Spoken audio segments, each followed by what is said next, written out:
प्यारे बच्चों, बहुत सारे 10th क्लास के बच्चों के मुझे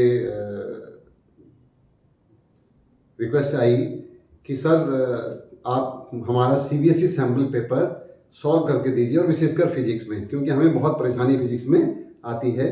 तो प्यारे बच्चों, इसलिए मैं आपका सीबीएसई सैम्पल पेपर 2024-25 यानी 2024-25 को सॉल्व करके आपको दे रहा हूँ, और उसको आप ध्यान से देखें। जब भी आप इन वीडियोस को देखें तो आप क्वेश्चन पेपर को जो है ना, सैम्पल पेपर को सामने रखें और उसके बाद वीडियो को देखें, और उसको एक बार, दो बार, तीन बार देखें। अगर समझ नहीं आया, एक बार में समझ आएगा तो बहुत अच्छी बात है, दो बार नहीं आया तो और देखिए, तीन बार देखिए, और फिर भी नहीं आता है तो फिर आप अपना कमेंट बॉक्स में ज़रूर लिखें कि सर ये समस्या है, तो इसको थोड़ा सा और क्लियर कर दीजिए, हमें समझ नहीं आया।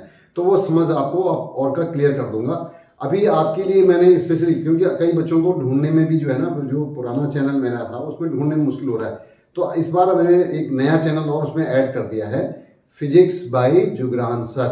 तो उसमें आपको ये वीडियोस मिलेंगे, तो उसको सब्सक्राइब जरूर कर लें और अपने साथियों से को भी शेयर जरूर करें। और क्या होता है कि जब भी आप शेयर करेंगे ना, तो आपको नुकसान नहीं होने वाला है। हर एक की मदद करिए। तो जब भी आप किसी की मदद करेंगे तो आपको नुकसान नहीं होगा, फायदा तो हो सकता है लेकिन नुकसान नहीं होगा, ये गारंटी है। तो इसलिए वीडियो को बार बार देखें। नहीं समझ में आ रहा तो कमेंट बॉक्स में जरूर लिखें, अच्छा लगा तो भी कमेंट बॉक्स में लिख दीजिए, ताकि और बच्चों को भी इंस्पायर हो जाएंगे। तो इस तरह से जरूर। क्वेश्चन नंबर 13, निम्नलिखित मामलों में एक किरण अवतल दर्पण पर आपतित होती है, किस स्थिति में आपतन कोण शून्य के बराबर है? ए, मुख्य अक्ष के समांतर एक किरण। बी, एक किरण जो वक्रता केंद्र से होकर गुजरती है और तिरछी आपतित होती है। सी, एक किरण मुख्य फोकस से होकर गुजरती है और तिरछी आपतित होती है। डी, दर्पण के ध्रुव मुख्य अक्ष पर तिरछी आपतित किरण।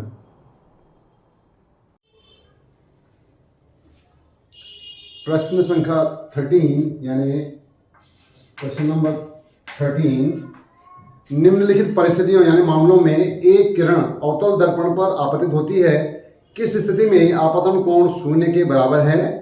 ए, मुख्य अक्ष के समांतर एक किरण, यानी आप भी देखें, ये अवतल दर्पण है और ये मुख्य अक्ष है, इसके समांतर जब कोई किरण आती है तो ये कहां से होकर जाती है?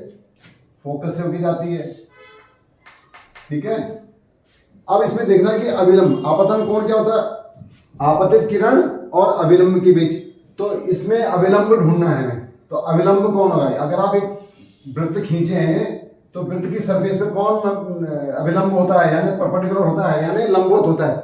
वो होती है उसकी त्रिज्या। ये हमेशा त्रिज्या क्या होती है? यानी एक, अगर आप यहां पर एक को देखेंगे, स्पर्श रेखा खींचेंगे, तो स्पर्श रेखा पर त्रिज्या हमेशा क्या होती है? एक लंबवत होती है।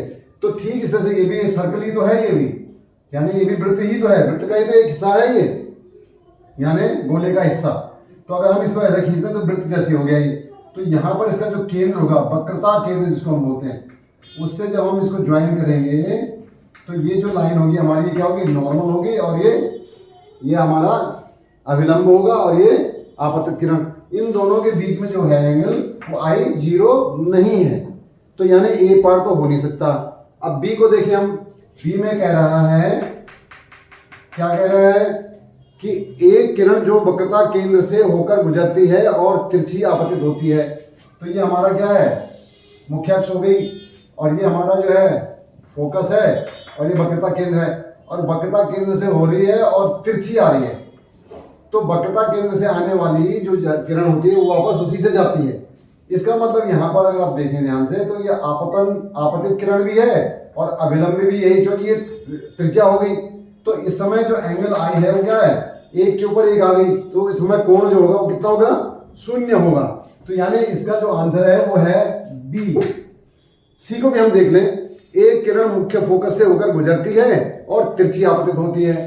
अब तीसरे में अगर देखें, ये फोकस से होकर जाएगी, कह रहा है, ये हमारा हो गया, और इसको हम यहाँ पर मुख्य अक्ष बना देते हैं, और ये इसका फोकस है और ये इसका होता है। अब वो कह रहा है कि तिरछी होके जा रही है लेकिन फोकस से जा रही है, तो फोकस से जाने वाली क्या हो जाती है, ये हो जाती है। अब यहां से अगर आप अभिलंब खींचेंगे तो क्या होगा, सी से जोड़ेंगे उसको इस पॉइंट पे, तो इस समय आपतन कोण क्या होगा, जो ये अभिलंब है हमारा जो सी से हमने ज्वाइन किया है उस लाइन में और आपतित किरण के अंदर कुछ ना कुछ कोण बन रहा है। तो इस समय भी I is not equal to 0, यहाँ भी आई जो है आई नॉट इक्वल टू 0 है, लेकिन यहाँ पर आई इक्वल 0 है। अब चौथा केस अगर हम देखें ध्यान से, दर्पण के ध्रुव पर, दर्पण के ध्रुव पर, दर्पण के ध्रुव पर मुख्य अक्ष पर तिरछी आपतित किरण, तो ये ध्रुव इसका ये है और ये तिरछी होकर यहां पर आपतित हो रही है।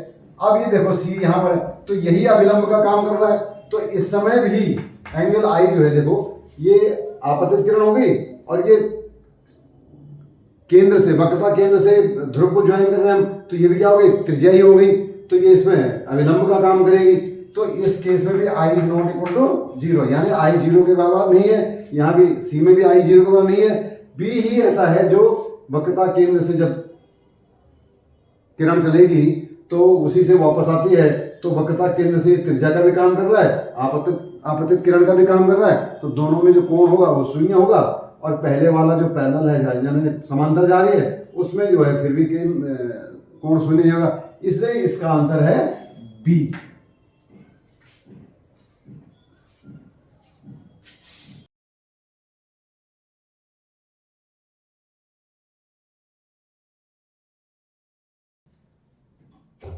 क्वेश्चन नंबर 14 यानी प्रश्न संख्या 14, किरणों ए और बी के लिए रंग का सही विकल्प चुने। यहां पर एक चित्र दिया गया है आपके प्रिज्म का, जिसमें श्वेत प्रकाश जो है उसमें आ रहा है और आगे जो है वो डिस्पर्स होकर के एक, जिसको हम बोलते हैं स्पेक्ट्रम बनाता था वो, तो वो ए और बी दो किरणें दी हुई हैं, ऊपर ए है और नीचे बी है। वो चित्र आप देखेंगे सवाल में तो आप देखेंगे दिख जाएगा। और यहाँ एक टेबल बना रखी है, A B C D 4 options हैं और पहला कॉलम है कि कलर ऑफ, जो कलर जो है ना, जो किरण ए का कलर यानी किरण ए का रंग क्या है और किरण बी का रंग क्या है। तो ए में कहता है वो ब्लू एंड रेड, बी में कहता है यानी ब्लू माने नीला और लाल, बी में कहता है ग्रीन एंड येलो यानी हरा और पीला, और सी में कहता है रेड एंड वायलेट यानी लाल और बैंगनी, और डी में कहता है वायलेट एंड इंडिगो यानी वायलेट माने बैंगनी और इंडिगो यानी जामुनी। अब प्रश्न संख्या 14 यानी क्वेश्चन नंबर 14 में ये कहता है कि एक प्रिज्म है जिसमें एक श्वेत प्रकाश यानी व्हाइट लाइट इसके ऊपर क्या होती है, आपतित होती है, और यहां से ये इसका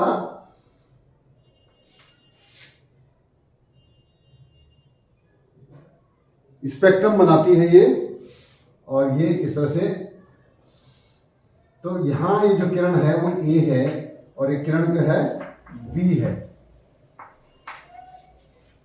इसको डिस्पर्सन हम बोलते हैं। तो ये इसमें प्रसारित हो गई। अब ये देखिए इसके अंदर वो कह रहा है कि किरण ए और किरण बी के रंगों का चयन करना है, उसको सही विकल्प चुनना है। तो पहला ए पार्ट में कह रहा है कि ये ब्लू है और बी जो है वो रेड है, बी जो है वो रेड है, तो ये ए है और ये बी है, ठीक है। जबकि हमारे पास अगर आप यहां देखें तो ये क्या चीज होता था, विबग्योर होता है,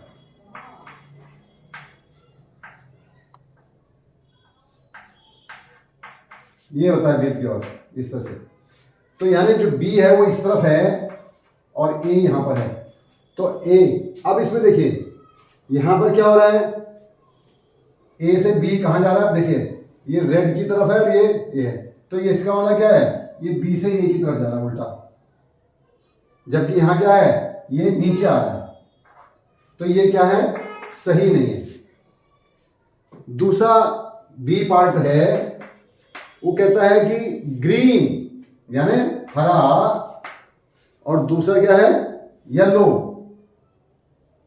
तो ग्रीन का मतलब है हरे को कह रहा है वो ए, और येलो को कह रहा है यानी पीले को कह रहा है बी।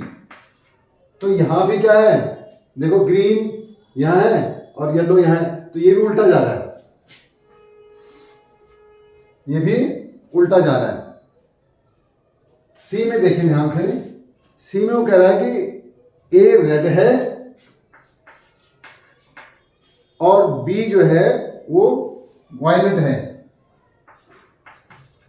तो अब यहां से अगर ध्यान से देखें कि ए रेड है और बी वायलेट है, तो ये इस तरफ आ रहा है, ये ठीक आ रहा है, उसकी तरह से आ रहा है नीचे, तो ये सही है, ये गलत था। और डी को भी चेक करें अगर हम, तो डी में कहता है वायलेट है ए और इंडिगो यानी ये बैंगनी है ए और इंडिगो यानी जामुनी है बी। तो इसमें देखिए ये जामुनी, वायलेट और जामुनी, तो ये ऊपर के लिए जा रहा है जबकि ये नीचे आने के लिए कहता है, तो ये भी गलत है। तो इसलिए सही जो ऑप्शन है, सही विकल्प जो हमारा है वो है लाल और बैंगनी यानी सी। तो इसका आंसर है सी। एक बार फिर से देखेंगे, यहां से सफेद व्हाइट लाइट आई यानी श्वेत प्रकाश आया, ये यहां पर अपवर्तन के पश्चात विसर्जित हुआ और ये डिस्पर्जन के बाद ये स्पेक्ट्रम बना देता है, ये विबग्योर जिसको हम बोलते हैं। तो वो कहता है ये किरण ए है और ये किरण बी है। तो इसमें अगर हम देखें किरण ए को, वो कहता है बी यानी ब्लू है यानी नीला है और ये लाल है। तो नीला और लाल, यहां से अगर आप देखें ये है बैंगनी, ये है जामुनी, ये है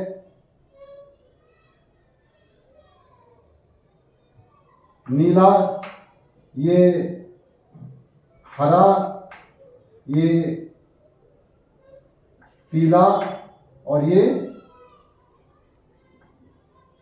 नारंगी और ये है लाल। इसको आप सकते हैं बैजानी हपी नाला, बैजानी हपी नाला करके आप, जैसे हम विबग्योर कहते हैं तो हिंदी में हम बैजानी हपी नाला कर सकते हैं। बैजानी हपी नाला, बैंगनी, जामुनी, नीला, हरा, पीला, नारंगी और लाल। तो ये हम कर सकते हैं। तो अब इसमें देखिए क्या हो रहा है, यहां बोल रहा है ए बोल रहा है नीला और बी बोल रहा है लाल। तो नीला ऊपर आ रहा है और लाल नीचे आ रहा है, जबकि यहां ऊपर क्या है, लाल है और नीला नीचे है, तो उल्टा हो गया ये। यहां पर बोल रहा है हरा और पीला, अब यहां देखो हरा कहां है, नीचे है और पीला क्या है, ऊपर है, तो ये तो उल्टा हो गया, फिर नीचे ऊपर नीचे हो गया, तो ये भी गलत हो गया। अब यहां कह रहा है लाल ऊपर है और बैंगनी नीचे है, तो लाल ऊपर है बैंगनी नीचे है, तो ये बिल्कुल ठीक आ रहा है, तो ये सही हो गया। और डी में देखें कि बैंगनी ऊपर है और जामुनी नीचे है, तो लेकिन यहां तो जामुनी ऊपर है बैंगनी नीचे है, तो ये भी उल्टा हो गया। तो इस तरह से हमारा जो सही ऑप्शन है वो है सी।